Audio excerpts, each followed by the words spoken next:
Бүгін 23 июнь. Бүгін Галиаскар Камал исемендәге Татар дәүләт академия театры үзенең 111 сезонын тәмамлый. Хөрмәтле тамашачылар, быел да сезон вакыйгаларга бик бай булды, мул булды. Әлбәттә, ул премьерлар, юбилейлар, ләкин төп вакыйга булып бу сезонда татар театрының 110 еллыгын багышлап үтә. Чыннан да юбилей бик дәрәҗәле, зур итеп уздырылды.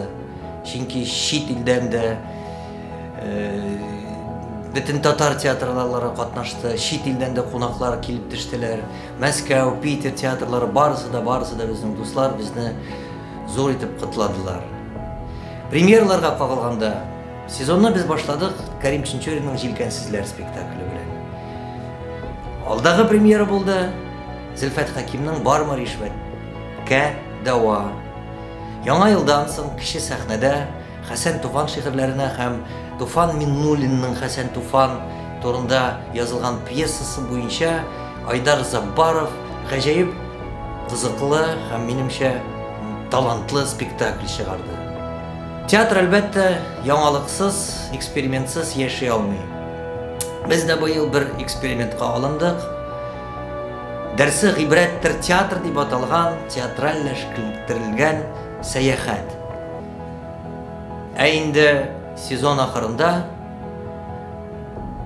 Илдар Юзеевның ак калфагын төшердем кулдан бөтен труппа диярлек катнаша торган спектакль сәхнәгә менде.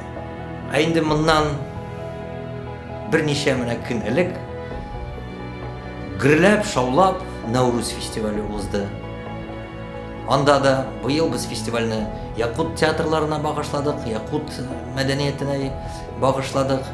Һәм ниһаять сезонны тәмамлар алдыннан безгә бик күңелле хәбәр җиткерделәр. Галиаскар Камал исемендәге Татар дәүләт академия театры театр үсешенә зур өлеш керткәне өчен Федор Волков исемендәге Россия хөкүмәте премиясенә лаек булды.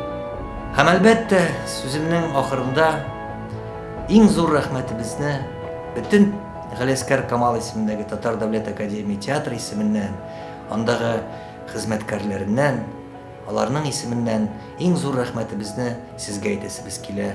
Хөрмәтле тамашачыларыбыз, сез безнең белән сезон буена бергә булдыгыз.